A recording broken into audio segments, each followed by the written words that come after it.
A veces, precisamente, eventos como los que estamos viendo nos mueven el piso. No sé si a ustedes les ha pasado, pero yo he visto circular bastante información en internet para darme cuenta que con la situación en Siria, lo que hizo el bloque Estados Unidos, Francia, Inglaterra, etcétera, hay mucha gente que está nerviosa y eso incluyendo el círculo cristiano. No me voy a enfocar en este tema, pero coincide de algún modo porque a veces como cristianos como que no sabemos exactamente cuál es el rumbo que debemos de seguir o por qué se enseñan ciertas cosas. Es por esto que a partir de hoy vamos a tener una serie de enseñanzas que vamos a dar entre Mark y yo eh, acerca de lo que son las bases doctrinales de nuestra congregación. ¿Alguien sabe qué son las bases doctrinales? No se avienten, en serio. Sí, ¿no? Creemos que dice la Biblia. Lo que creemos que dice la Biblia. Ok, a ver, ¿alguien más? ¿Su opinión? ¿Qué son las bases doctrinales? Es más, ¿sabían que existían bases doctrinales? Sí. ¿Sí? Entonces, ¿qué son? Son enseñanzas a partir de la Biblia que nos indican a cómo debemos comportarnos, actuar, etcétera, a partir del fundamento de la palabra. Ujú.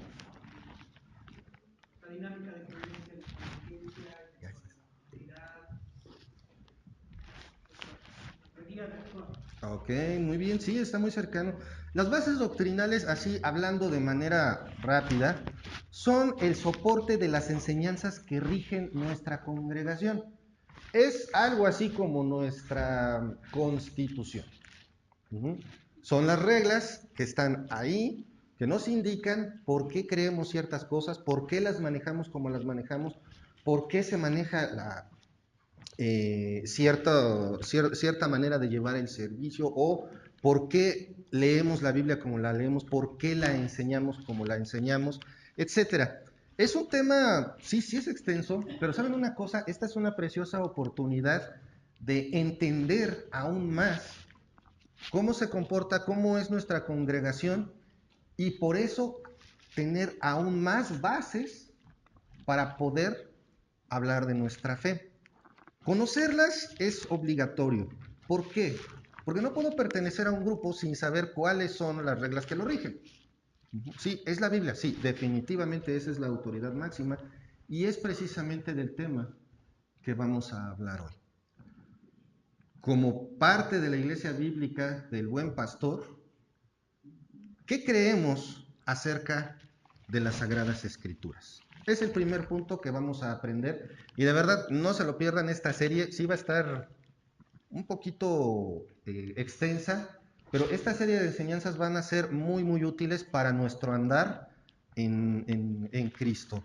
Vamos a orar para poner este tiempo en manos de Dios. Padre amado, Padre celestial, gracias te damos, Señor, por este día. Gracias, Padre, por todo lo que nos das y por tu amor y misericordia. Y, Señor, gracias porque tú nos permites tener acceso a tu palabra, Padre. Padre, quiero poner en tus manos esta enseñanza, que seas tú el que hable y no yo, Señor, que tu palabra sea la que sea mostrada y no cualquier idea personal o filosofía personal, Señor. Gracias por esto y nos ponemos en tus manos, en el nombre de nuestros, me pongo yo también en tus manos, en el nombre de nuestro Señor Jesucristo. Amén. Amén. Muy bien, hermanos. Mm, Conocer las bases doctrinales de esta congregación es obligatorio. ¿Alguien tiene una copia? Bueno, después de que veamos todas, les vamos a dar su tomo. Es un librote así. No, no es cierto. Pero sí, es muy interesante tenerlas, conocerlas y también aprenderlas. ¿Por qué? Porque es un gran recurso para saber el por qué, nuevamente lo digo, el por qué de las enseñanzas que recibimos. Es muy fácil simplemente sentarme, escuchar los domingos y ya. Pero luego dices, ay, qué metiche es el hermano. ¿Por qué está regañando al hermano? Porque hay una base doctrinal, porque hay cosas que se tienen que hacer. en cuanto a la congregación. Por eso, una declaración que encabeza por lo general a las bases doctrinales es: afirmamos plenamente y sin reserva las siguientes doctrinas. Al estar aquí, estas bases doctrinales son plenamente aceptadas y no son cuestión de vamos a jugar o vamos a ver si las quieres aplicar. No, son esas y punto. Para entender esto, me gustaría primero que desglosáramos la frase bases doctrinales. ¿Qué significa bases doctrinales? Fundamento de doctrina. Fundamento de doctrina. Ok, eso fue un bonito sinónimo. Muy bien. Bases doctrinales. ¿Qué es doctrina? Enseñanza. Sí. En el ámbito católico tiene incluso, estuve checando en el diccionario de la Real Academia de la Lengua Española, y es bien curioso, pero por ejemplo en el ámbito católico sí tiene otra connotación. Pero la traducción literal de la palabra, que viene del latín doctrina también, es enseñanza. Son el soporte de nuestra enseñanza. ¿De acuerdo? Esa es la definición de la base doctrinal. Es el soporte de nuestra enseñanza. Ahí nos apoyamos. En estas bases doctrinales nos apoyamos para enseñar lo que enseñamos. Entonces, ¿será importante conocerlas? Claro que sí, es bien importante. ¿Por qué? Porque si no, entonces nada más estamos aventando balazos a patos que no están. Por eso es necesario. Recuerden también, en Romanos podemos ver que dice que debemos de tener un culto racional. También por eso entonces debe de existir unas reglas. Por eso también tenemos un Dios de orden. Muy bien, vamos a arrancar entonces con esta primera, las Sagradas Escrituras. Sé que voy a hacer una pregunta muy obvia. ¿Qué es la Biblia? La palabra de Dios. ¿Sí? ¿Es la palabra de Dios? Por eso las bases doctrinales dice, afirmamos firme. Esto es la verdad. La Biblia es la palabra de Dios. Hay un libro muy interesante, se los recomiendo, se llama La Biblia, ¿cómo llegó a ser libro? Está buenísimo. Ahorita no recuerdo el autor, pero se los recomiendo. ¿Por qué? Porque nos muestra cómo inclusive aún la Biblia es exacta científicamente hablando. La Biblia tiene datos científicos que han sido descubiertos recientemente. Por ejemplo, la forma de la Tierra. Por ejemplo, la cantidad de las estrellas. Por ejemplo, la posición de los astros. La Biblia es exacta científicamente. Es más, se podría decir que se adelanta a los hechos científicos, porque la Biblia habla de hechos ciertos y muchos siglos después son descubiertos por las personas. A veces yo le digo a Moni, ¿no será que dentro de nosotros, esto no está en la Biblia, que dentro de nosotros hay una memoria, como un residuo de memoria que es conforme vamos descubriendo y vamos avanzando en la ciencia que nos lo puso Dios? Porque es curioso. Las reglas que pone Dios como sus mandamientos, uno de ellos era lavarse las manos, ¿sí o no? La regla sanitaria de lavarse las manos, ¿quién la inventó? Dios. Y no era ceremonial únicamente, el objetivo era proteger la salud de su pueblo. No toques a un muerto, no hagas esto, ay, qué exagerado. No, tiene su razón de ser divina y física. La Biblia está llena de hechos que, de verdad, si ahorita me estuviera escuchando un defensor de la ciencia, un ateo o cualquiera de esas religiones, ahorita ya estaría haciendo corajes, porque no es cierto, no puede ser. Pero así es. La Biblia, tanto, número uno, lo que vamos a aprender, hoy vamos a aprender algunos puntos, déjenme ver cuántos serán, porque 5 puntos acerca de la Biblia. El primer punto, punto número 1, Antiguo y Nuevo Testamento son la palabra del Dios vivo. Era lo que preguntaba hace un momento, ¿qué es la Biblia? La palabra de Dios, ¿ok? ¿Toda? ¿Completita? ¿Desde el Génesis hasta el Apocalipsis? Sí, claro que sí. Les voy a pedir que me acompañen, por favor, a el libro de Hebreos. Hebreos capítulo 4, versículo 12. ¿Quién me lo puede leer fuerte, por favor? 12. Porque la palabra de Dios es viva y eficaz y más cortante que toda espada de dos filos, y penetra hasta partir el alma y el espíritu, las coyunturas, los tuétanos, y discierne los pensamientos y las intenciones del corazón. Muy bien, muchas gracias.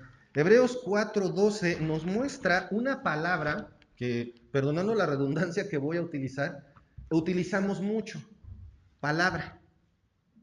No lo decimos así, la Biblia es la palabra de Dios. Vamos a escuchar la palabra. ¿Por qué será que le damos esa utilidad a la palabra palabra? Es interesante, sí. Dios es el verbo, ok, se podría traducir como palabra. ¿Cómo fue creado todo? ¿Es cierto que Dios se puso a moldear y hizo los pajaritos con tierrita? No, ¿cómo lo hizo? Correcto. Y el Señor dijo, hágase la luz. ¿Y la luz? Se hizo. ¿Qué es lo que utilizó Dios para crear? La palabra. No necesitó más. Ahora, la palabra usada aquí, se va a escuchar un poquito a cacofonía, pero la palabra utilizada aquí para palabra es del griego logos. ¿Qué quiere decir? Sí, palabra, expresión, decir con la voz. Pero tiene una connotación específica para este versículo que es, palabra, sí, aquí está, expresión del pensamiento, no el mero nombre de un objeto.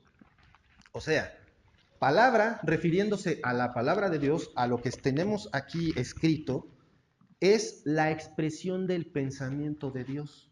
Lo que tenemos aquí es el pensar de Dios. ¿Alguna vez he escuchado a algunos que dicen, no, es que no puedo entender a Dios?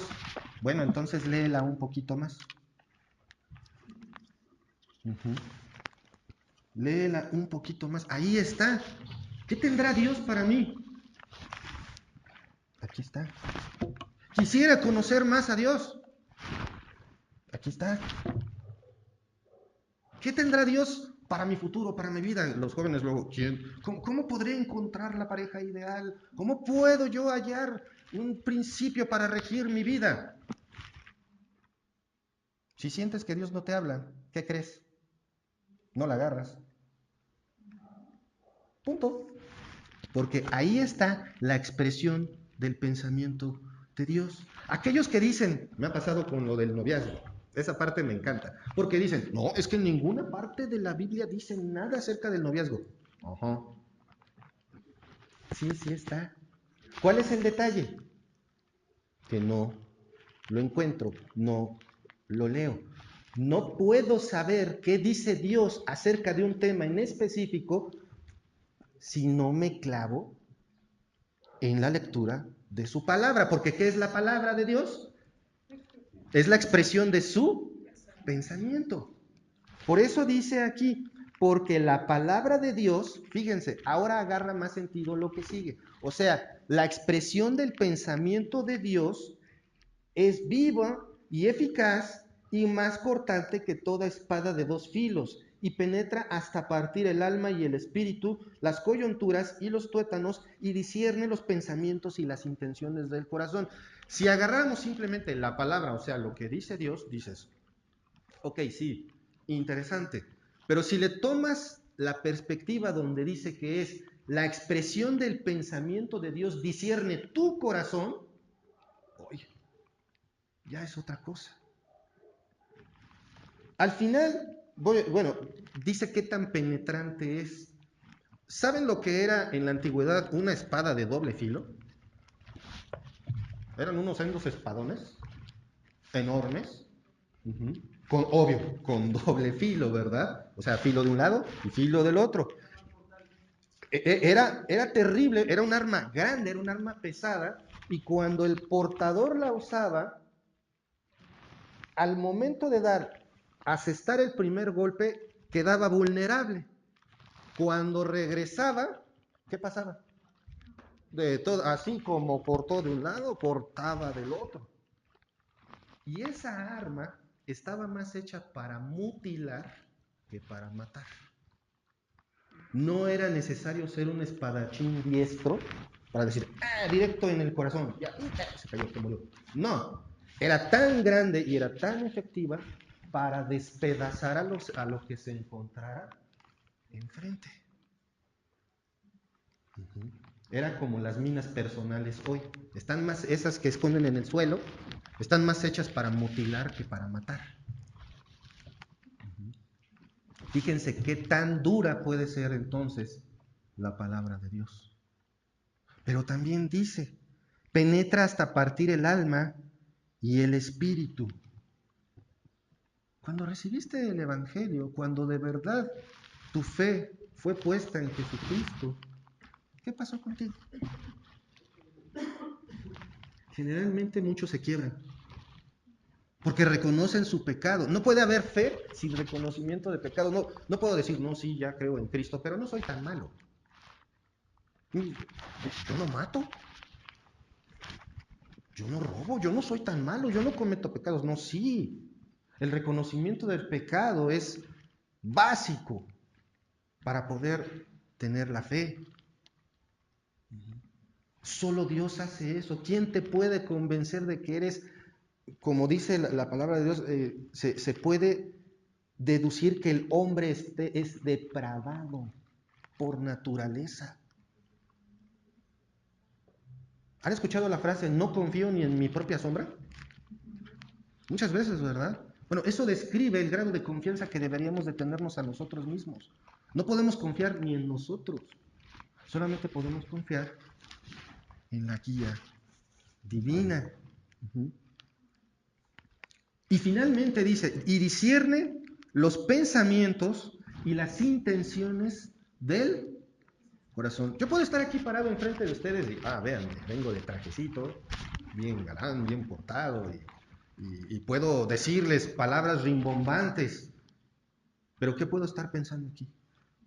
Cualquier cosa. O al revés, puedes estar sentado en tu lugar y tener cara de, no, sí, amén, sí. ¿Y qué puedo traer aquí? Lo peor que puedo yo hacer puede estar aquí. Y saben una cosa, es posible tener a alguien en medio de un grupo, por ejemplo, como el nuestro, que nada más viene a atacar. Y puede disfrazarse de hermano. Y el más espiritual. Pero no lo estoy diciendo para que volteen a ver al hermano Pedro. Se me hace que... No, no, no, no, no, no, no.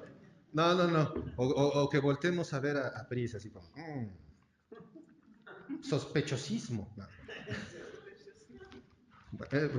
No se trata de eso, sino que también tengamos esa introspección y realmente veamos dónde está en este momento mi mente.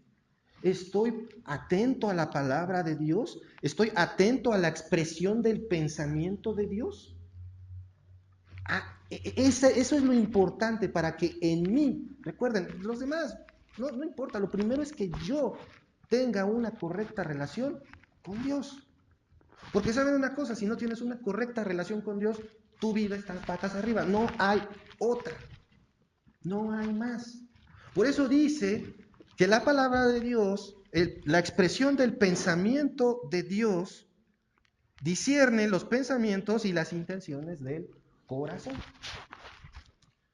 Quise ver si había algo muy escondido en la palabra corazón, pero nada más venía de cardia. Pero si vemos también en la misma Biblia, el corazón es el origen de todos los pecados. Luego dice, no, es que sí tiene buen corazón. No confiemos en nuestro corazón. ¿De acuerdo? Ese fue el punto número 1. Con esto queda, de acuerdo a lo que creemos, demostrado que el Antiguo y Nuevo Testamento son la palabra del Dios vivo. Si la palabra de Dios, si la Biblia no estuviera viva, no tendría ese efecto en nosotros. ¿Les ha pasado que luego está enseñándonos a alguien la Biblia y así como que ¡au! ¡Ey! ¡Au! ¡Auch! ¿Les ha pasado? Como si fueran piedras, ¿no? Dicen, le dijeron una vez a Alfredo, ¿usted me lee la correspondencia? No, no es necesario. Dios te conoce desde tu levantar hasta tu acostar. Ese es el detalle. La palabra de Dios está viva, ¿de acuerdo? Ahora, punto número 2. ¿A quién se le ocurrió escribir la Biblia? ¿A quién? ¿Sí? ¿A Dios? Pero ¿no se supone que le escribió Pablo? Parte, también parte lo escribió Juan, y parte también lo escribió Moisés, y todo. Entonces, ¿quién escribió? Inspirada por Dios. Exactamente. Punto número 2. Está totalmente inspirada por Dios. La palabra de Dios sí tiene autores humanos, pero tiene autor intelectual absoluto. Vamos por favor a 2 de Timoteo.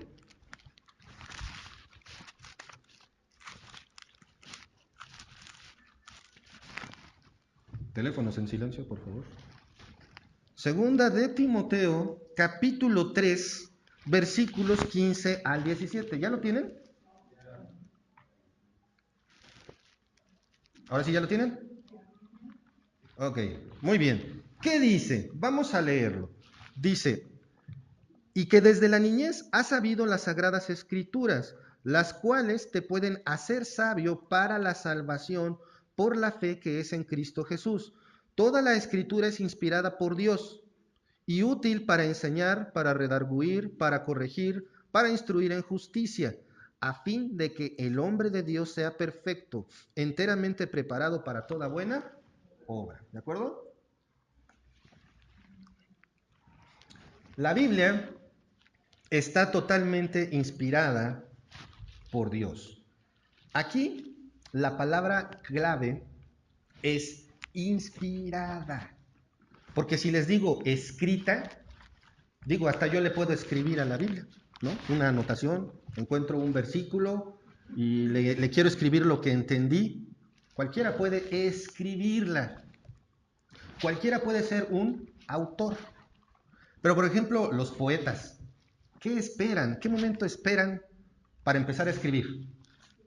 Estar inspirados, ¿verdad?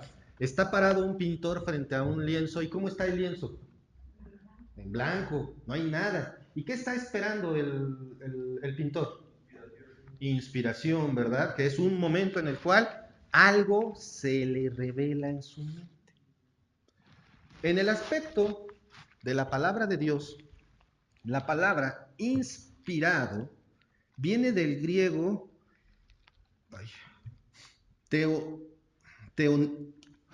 permítanme, es que no, mi griego no está tan fino. Teopneustos. Teopneustos. Que es una palabra compuesta de 2 palabras. Teos, que significa Dios, y pneo, bueno, sin la P, neo. ¿Han escuchado apnea? Que es falta de respiración. Bueno, es esa la raíz de la palabra que es respirar. Neo. P-N-O. P-N-E-O. Pneo. Respirar. Quiere decir que la palabra de Dios no es solamente un momento en el cual estaba Pablo y actuó así como, oh, ya se me ocurrió lo que dijo Dios. No. Básicamente Dios respiró lo que tenía que decirle a cada autor o cada escritor humano. ¿Sabían eso? Que la palabra de Dios básicamente fue, algunos dicen soplada. La palabra griega dice respirada, pero bueno, soplar es parte de la respiración, ¿verdad? Cuando uno inspira o exhala. ¿De acuerdo? Entonces, la palabra de Dios fue dada por su aliento, por su respiración al autor. Qué interesante, ¿verdad? La palabra de Dios no fue una idea así de que ¡pum!, se le prendió el foquito. No, es la respiración de Dios. Básicamente se la sopló, y no como cuando te soplan las respuestas en un examen. No. Básicamente se la sopló a cada uno de los escritores humanos. Y vemos, dice, desde la niñez ha sabido las sagradas escrituras. Esto se lo está diciendo Pablo al joven Timoteo. Las cuales, ¿para qué sirven? ¿Para qué sirven las escrituras? Pero primeramente, fíjense, no se brinquen de versículo todavía. Dice ahí, para ser sabio para la salvación por la fe que es en Cristo Jesús. O sea, antes de que la Biblia para tu vida sea útil para enseñar, redarguir, instruir, a fin de que todo hombre sea perfecto, enteramente preparado para toda buena obra, antes de eso primero te tiene que hacer algo.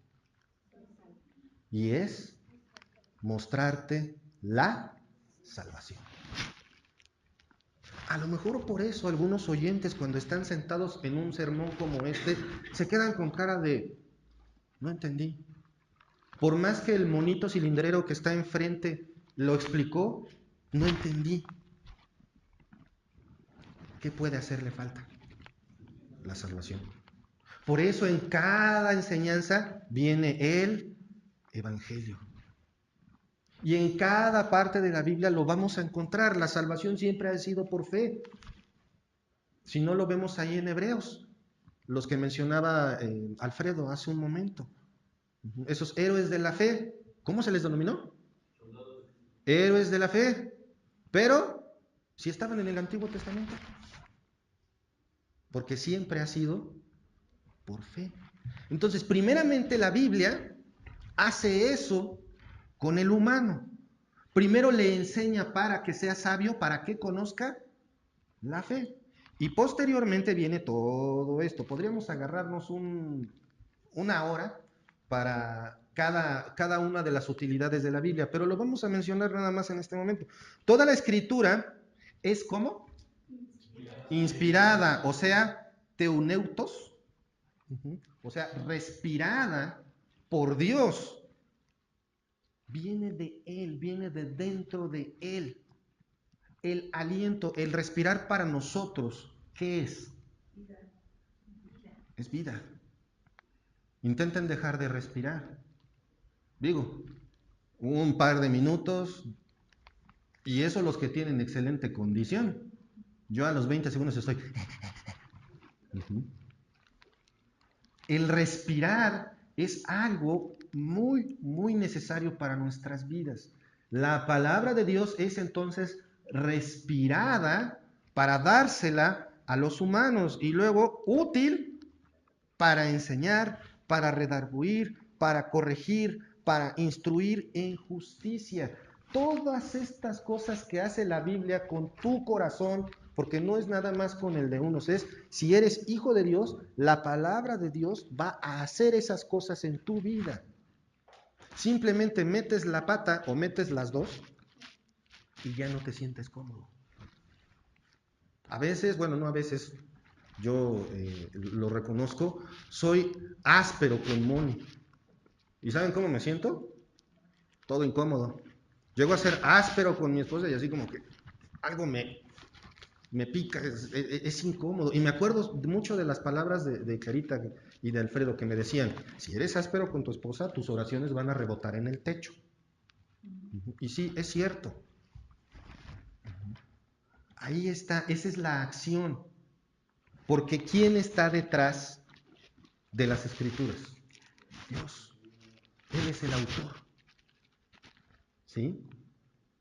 Entonces, punto número 1 que aprendimos hoy respecto a que las Sagradas Escrituras, respecto a lo que creemos de las Sagradas Escrituras es, el Antiguo y Nuevo Testamento son la palabra del Dios vivo. Punto número 2, está totalmente inspirada por Dios. Pero ya entendimos mejor eso de la inspiración. Ahora, ¿Quién manda aquí? Ok. ¿Y de dónde sacamos lo que Él dice y de lo que Él manda?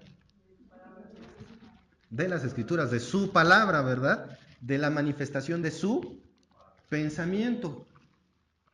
Por lo tanto, creemos que las Sagradas Escrituras son la autoridad suprema y final de nuestra fe. Aquí no es de que, sí, voy a ver qué me dice Dios, ahorita nos vemos. No.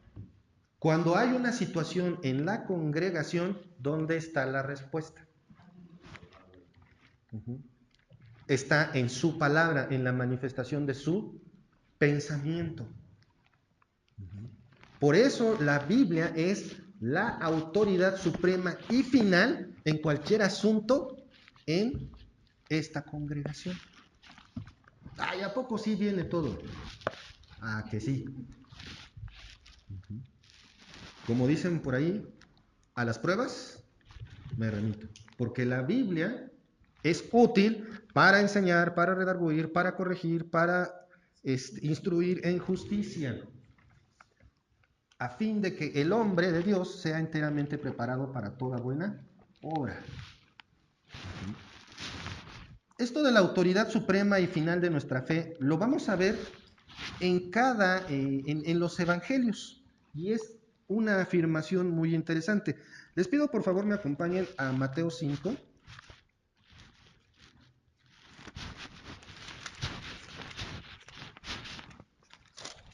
Bueno, tienen Mateo 5, versículo 18. ¿Quién me lo lee fuerte, por favor?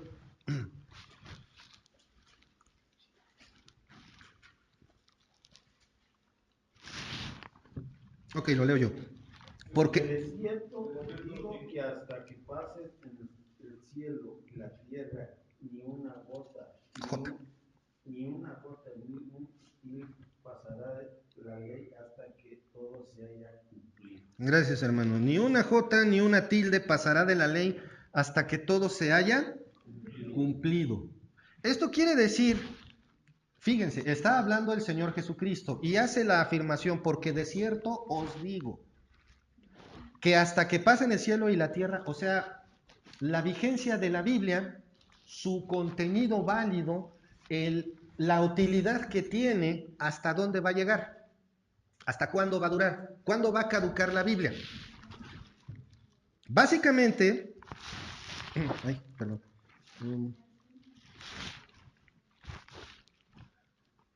dice, hasta que pasen el cielo y la tierra. O sea, cuando la historia de la humanidad termine, entonces la Biblia dejará de ser válida. ¿Por qué? Porque ya estando en su presencia ya no vamos a necesitar, porque ahí va a estar Él. Ya si tienen una duda ya se la preguntamos directamente al autor. Hasta que no pase el cielo y la tierra, la Biblia no caduca. Mucha gente se ha empecinado en esto. La Biblia está fuera de moda. Es que la Biblia no se adapta a nuestros tiempos, y ese es el problema del humano. Creer que la Biblia necesita adaptarse a sus tiempos. Es al revés. Si tú joven, si tú varón, si tú dama, estás pensando, bueno, pues es que la Biblia, pues, ¿qué va a entender ahora de los tiempos de hoy? No estamos en una situación tan diferente como en el pasado. Si no, lean las referencias a cómo estaba el mundo antes del diluvio. Es más, estamos más livianos que como estaban en ese entonces. En todos los sentidos. Tal vez tecnológicamente no, pero esa es otra cosa del humano. Creemos que porque tenemos teléfonos inteligentes, somos superiores, cuando a veces el teléfono es más inteligente que el humano. Pero en realidad se ha convertido en un grillete. Antes los grilletes, ¿cómo traían a los esclavos? Arrastrando un pie, ¿verdad? Ahora nos traen así, agachando la cabeza. Pero la Biblia nunca en nuestra historia va a dejar de ser útil. Y aparte dice, ni una tilde, ni una jota, ni una tilde pasará de la ley hasta que todo se haya cumplido. Quiere decir que el contenido de la palabra de Dios la manifestación de su pensamiento se va a cumplir completita. Y de ahí viene el tema de Siria, pero todavía no lo vamos a ver. ¿Quieren escucharlo? Vamos a terminar. Todos, ya estaba Pace, órale, ya va a decir lo de Siria. No, hasta el final. Ahora vamos ahí mismo a Mateo 24:35. ¿Quién me lee, por favor, Mateo 24:35 fuerte?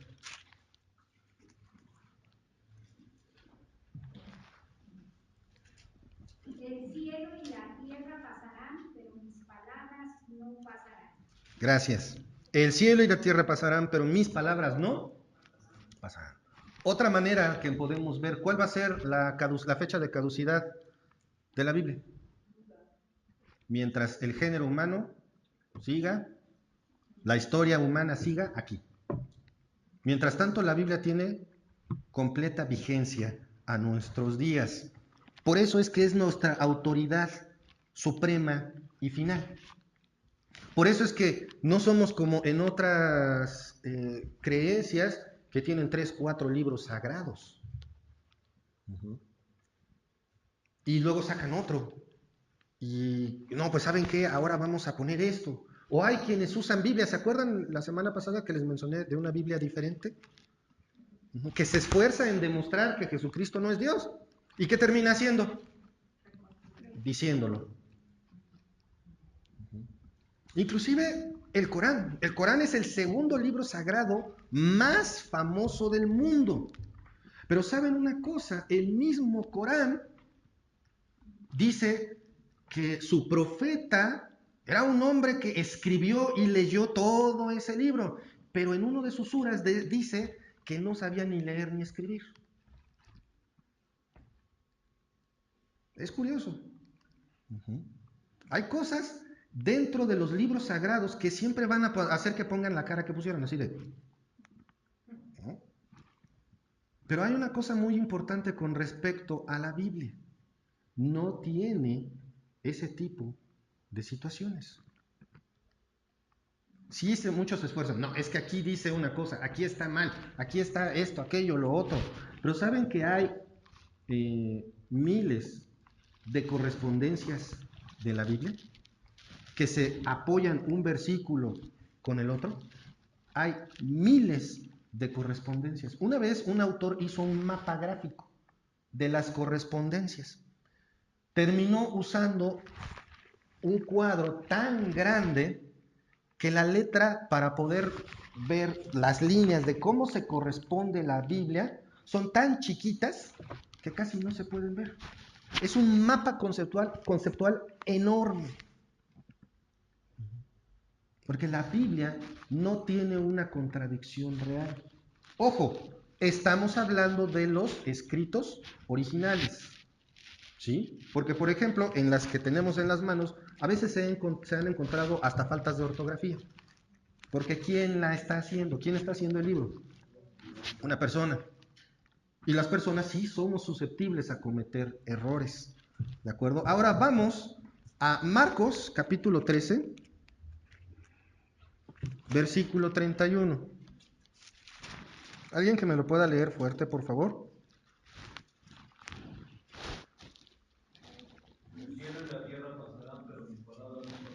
Otra vez. ¿Cuándo va a caducar la Biblia? Nunca. Hasta que pase el cielo y la tierra. Y finalmente vamos a Lucas 21:33. Creo que ya saben más o menos qué va a decir, ¿verdad?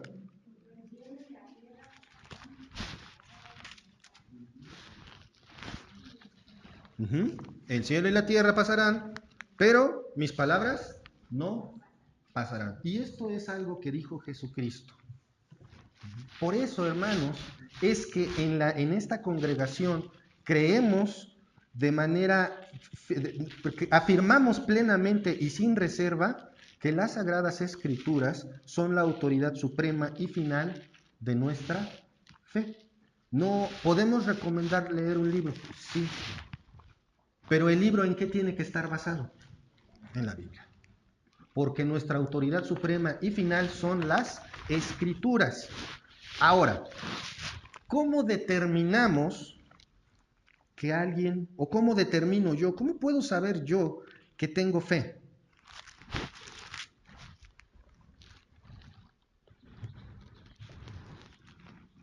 ¿Cómo puedo saber que tengo fe? Cuando creo, ok, sí, pero ¿qué más? No tengo esperanza, ok, eso es lo que siento. ¿Y cómo lo puedo argumentar? Con los frutos, ok, esa es una demostración de la vida plena que puede tener un cristiano con el fruto del Espíritu Santo, ok, sí, pero vamos por favor a Juan 5:39. ¿Ya lo tienen? Juan 5:39.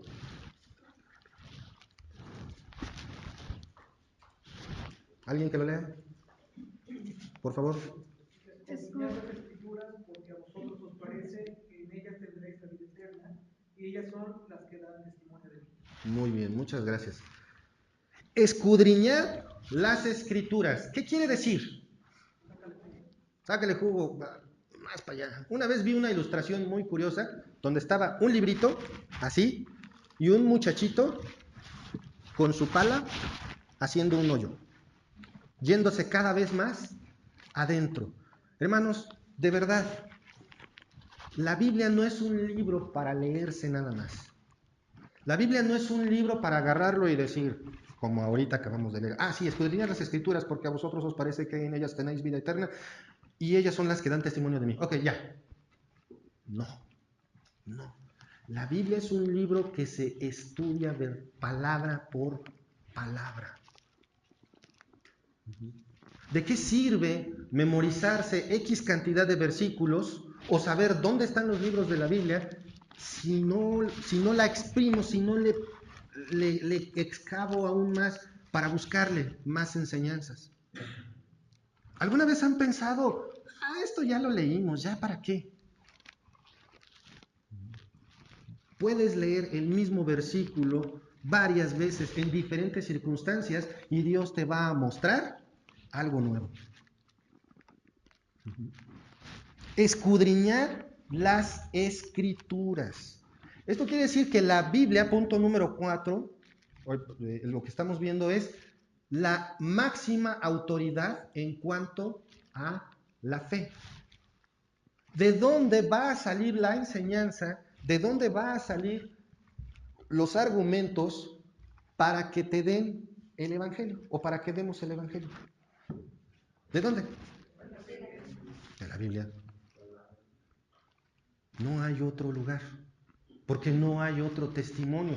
Por eso dice, en este versículo, dice, porque a vosotros os parece que en ellas tenéis la vida eterna. No está hablando de futuro, está hablando en presente. En la Biblia, ahí tenemos la vida eterna. O en otras palabras, las enseñanzas para tener vida eterna. No podemos encontrarlo en otro lado. No podemos nosotros dar ningún argumento válido si no lo sacamos de la Biblia para cuando estamos compartiendo el Evangelio. Por eso la antigua escuela, o como le quieran ver, del evangelismo era Biblia en mano. Oiga, disculpe, lo que la Biblia oiga, y a lo mejor nadie le hacía caso, pero era Biblia en mano. ¿De qué están llenos los panfletos que utilizamos para evangelizar?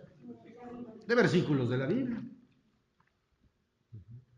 No podemos tener un argumento más allá de la Biblia para hablar de Cristo, porque ¿dónde está vaciado el pensamiento de Dios? En la Biblia, en las Escrituras. No podemos nosotros decir que haya otro lugar de donde salga la fe, de donde haya argumentos para la fe. Simplemente las Escrituras. Solo las Escrituras. No hay más. Y ellas, fíjense, aquí medio círculo, a vosotros parece que en ellas tenéis vida eterna. Y el Señor Jesucristo cierra el círculo diciendo, y ellas son las que dan testimonio de mí. ¿Dónde más vamos a encontrar la historia de Jesucristo confiable, sino en la Biblia. Por ahí dicen, nah, pues es que ni hay registros entre los romanos de que hayan crucificado a alguien tan importante. Obvio, o como dicen, hello, sí. Es obvio que no está en ahí porque para los romanos fue un reo más al que mataron. Simple, sencillo. Ah, es que lo mataron en la cruz, no dice nada en la historia de los romanos. Pues sí, porque mataban a cuanto querían en una cruz. Por eso en otros lugares no se encuentra testimonio. Porque para otros no fue más que un reo más. Les pasó por aquí. Si a su pueblo, su nacimiento les pasó enfrente y no lo vieron. Su muerte ocurrió tal y como dicen las escrituras y no la vieron. ¿Será raro entonces que no haya registros? Claro que no, no es raro. Es normal. Pero para eso tenemos la Biblia. Y sí hay algunos datos históricos. Uh-huh. Correcto. Tenemos historiadores como Josefo. Pero registros, llamémosle, oficiales del gobierno romano, por ejemplo, no hay. Uh-huh. Tiene su razón de ser. No es algo ilógico. Pero aún así hay historiadores. ¿De acuerdo? Entonces, en cuanto a la fe, vemos que las escrituras son la autoridad máxima. Punto número 4, las sagradas escrituras son la autoridad en cuanto a la fe. Y el punto número 5, ¿cuántos errores tiene la Biblia? ¿Seguros?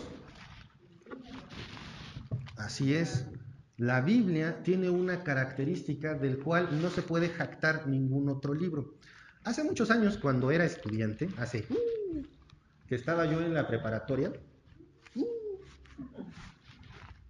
había una materia que era mi coco y se llamaba álgebra.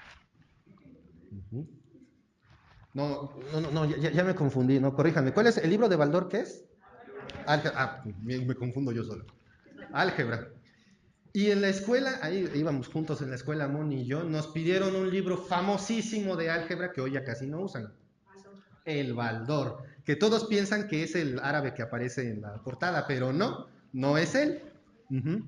Álgebra de Baldor. Y ahí tenían a todos corriendo a la librería Cristal Clásico a comprar álgebra de Baldor. Y tenías que ir rápido, porque si no llegabas y ya no había el tuyo. Y había que esperar a que trajeran más, ¿no? Hubo... Ah, claro, hay piratería de todos. Ya no podemos decir que no podemos conseguir un libro. Bueno, El anterior no te servía porque tenía unos cambios. para allá voy.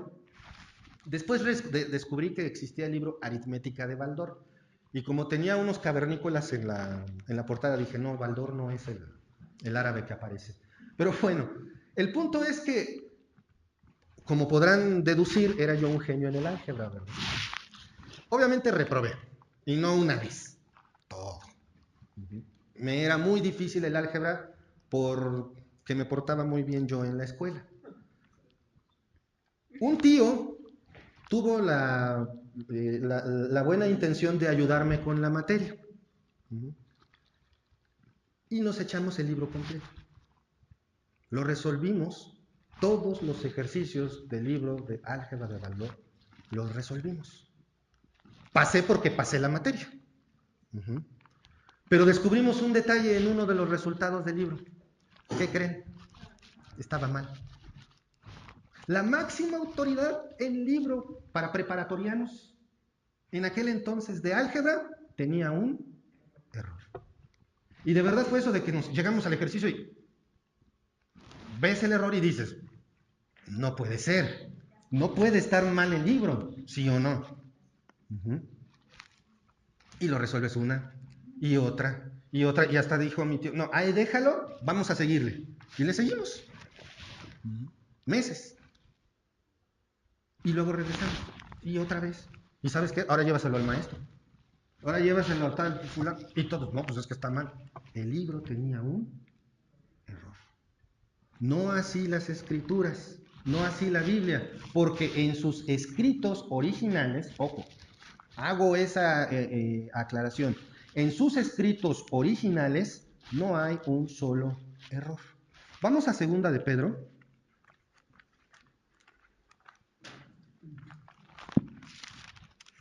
Segunda de Pedro, capítulo 1, versículos 19 al 21. ¿Ya lo tienen? ¿Ya? Segunda de Pedro. ¿Listo?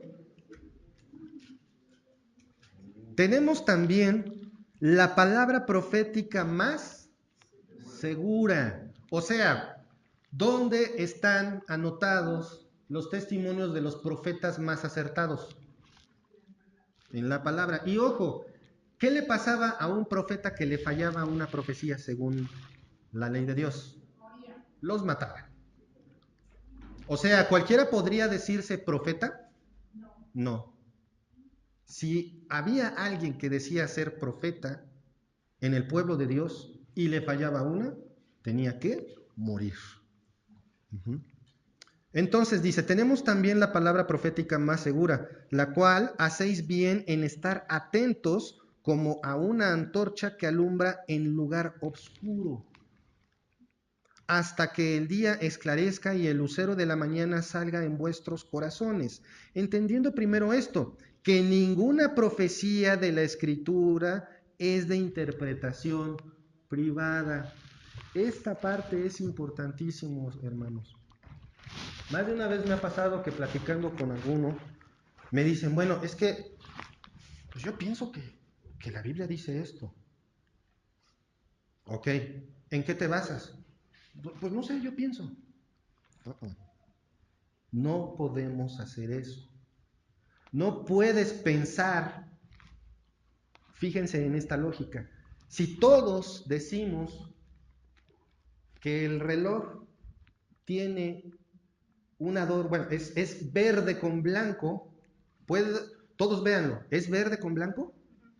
¿Sí es verde con blanco? ¿Sí? Pero yo digo que es azul aguamarino. ¿Será cierto? No. Pero soy el único que dice, ese adorno que tiene alrededor es azul aguamarino. ¿Ustedes qué dicen? ¿Qué color es? A ver, yo digo azul aguamarino, ¿es? No, es azul aguamarino, ¿es? Claro, ¿por qué? Porque es verde, porque todos ya lo vieron, todos ustedes saben de qué color es. Verde, ¿verdad? Las escrituras no son de interpretación privada, no puedo llegar y, Dios me reveló esto que nadie jamás ha visto en la Biblia. No, espérate. La Biblia no es de interpretación privada. Y es más, hay un enorme riesgo, porque ese es el origen de las sectas.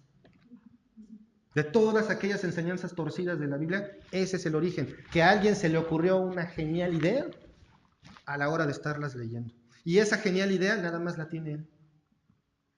Y tienen tristemente una característica este tipo de enseñanzas falsas. Son muy contagiosas. Son muy contagiosas. ¿De acuerdo? Entonces, no tiene errores. Y debemos de tener cuidado porque, dice Pedro, ninguna profecía de la Escritura es de interpretación privada, porque nunca la profecía fue traída por voluntad humana, sino que los santos hombres de Dios hablaron siendo inspirados por el Espíritu Santo.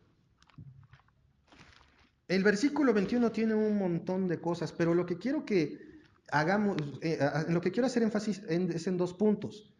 Número uno, tal vez sí, los escritores, los que plasmaron la manifestación del pensamiento de Dios en el papel, tal vez sí eran humanos, pero la autoría intelectual, la inspiración es divina, es de Dios. Y punto número dos, no dice en ningún lado de la escritura que esta, y me voy a basar en el mismo argumento, sea un ideal personal. No hay ideas personales ahí, sino que todo es de inspiración divina. Esto me lleva, hermanos, a una belleza que ha aparecido por ahí, o una joyita, como digo, que ha aparecido por ahí por internet. Lo voy a hacer lo más breve posible. ¿Vieron? Bueno, no sé, ¿quién tiene Facebook? Admítanlo, ¿quién tiene Facebook? Ok, muy bien. Hace poco empezó a circular una cita de Isaías. Oh, ya se va a acabar el mundo, va a empezar la Tercera Guerra Mundial, está bien grave la situación. ¿Cuántas veces han atacado a Siria? ¿Cuántas veces Estados Unidos lo ha hecho? ¿Cuántas veces Francia e Inglaterra han tomado y han hecho lo que quieren? Muchas veces. ¿Cuántas veces hemos visto, esto sí es de preocuparse, cuando digan paz en Palestina? Sí, pero ¿cuántas veces han dicho, el proceso de paz en Palestina está avanzando? El proceso en Israel, esto, aquello, lo otro. Hermanos, no nos espantemos, no nos dejemos llevar. Por eso, lo que estamos aprendiendo acerca de la Biblia. Les voy a leer el versículo porque aparte se buscaron la versión más alarmante. Isaías, ¿qué quedamos? 17. Isaías 17:3. No lo busquen ahorita, espérenme. No lo busquen, denme chance de leérselos en esta versión. Todo el reino de Siria dejará de existir, al igual que la ciudad de Damasco. Órale, ¿suena familiar? Atacaron a Siria, bombardearon Damasco, se va a acabar el mundo. Pero lee más. Dice, además, las ciudades del norte, que son el orgullo de Israel, se quedarán sin murallas. Yo soy el Dios Todopoderoso y juro que así será. ¿Atacaron a Israel? ¿Las murallas de Israel siguen existiendo? ¿La ciudad amurallada? Tiene murallas. Ahí está. Ahí está. No se ha acabado. Ahora les voy a leer. Vamos, ahora sí, búsquenlo. Isaías capítulo 17.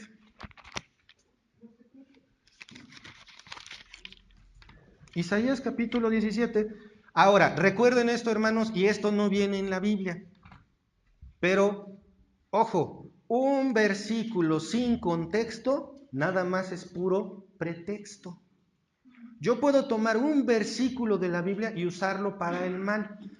Nunca saquemos una enseñanza de la Biblia si no leo por lo menos unos 5 o 6 versículos antes y unos 5 o 6 versículos después, porque eso me da un contexto. Es más, un capítulo antes, un capítulo después, para saber por qué, cuándo, dónde. Recuerden, la Biblia no es nada más literal.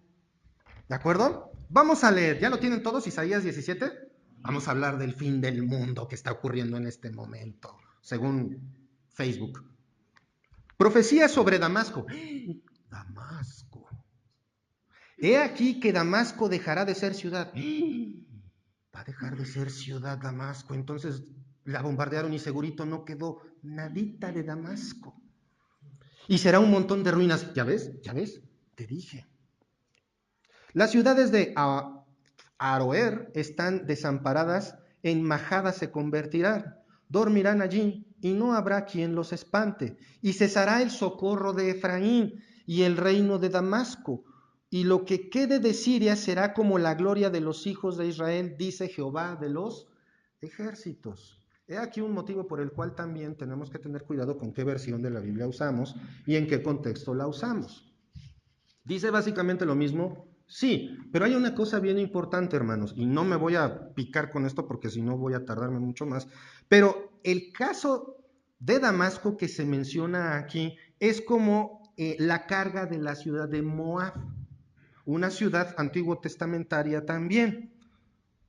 Pero esto que leemos, esto que les leí, que están facebookeando por aquí y por allá, ¿es una profecía? Sí, lo es. ¿Va a pasar?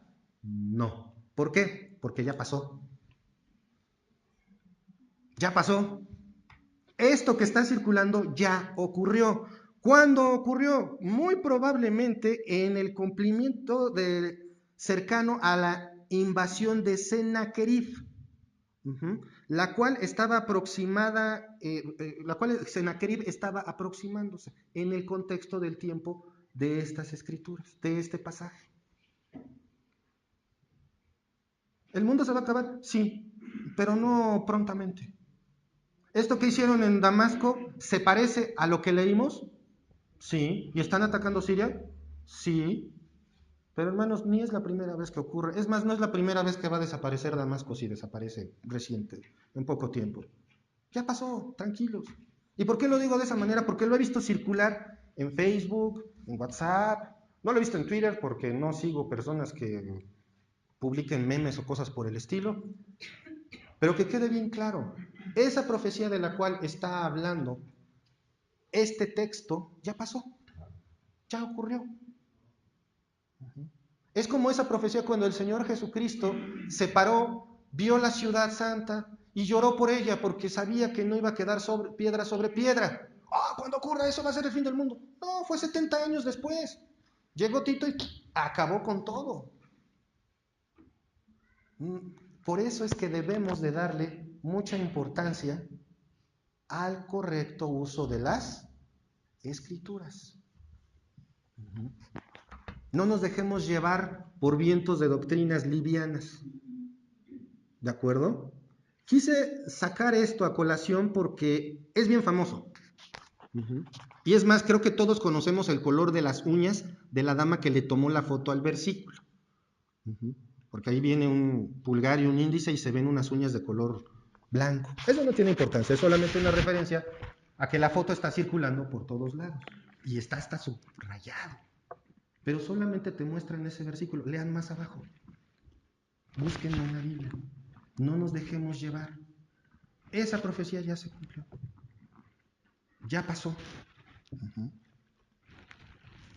No nos dejemos llevar. Entonces, hermanos, nada más para finalizar. ¿Cuál fue el punto número 1 que aprendimos hoy respecto a la doctrina de las Sagradas Escrituras?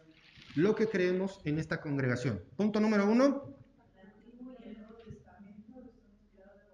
El Antiguo y el Nuevo Testamento son la palabra de Dios. Punto número 2.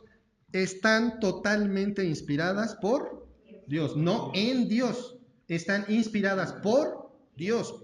Él se las respiró, se las sopló. 3. La Biblia es la autoridad suprema y final de nuestra fe. Punto número 4. Es la autoridad en cuanto a la fe. Y punto número 5, no tiene error alguno en sus escritos originales. ¿Por qué enfatizo escritos originales? Porque pudiera ser que la que tienes impresa en las manos se les fuera algo. Por eso la escritura se estudia incluso en su idioma original. Esto es todo en cuanto a la palabra, en cuanto a la base doctrinal que nosotros tenemos respecto a las Escrituras. Poco a poco iremos avanzando en otras bases doctrinales y créanme, va a ser igual de revelador que esto.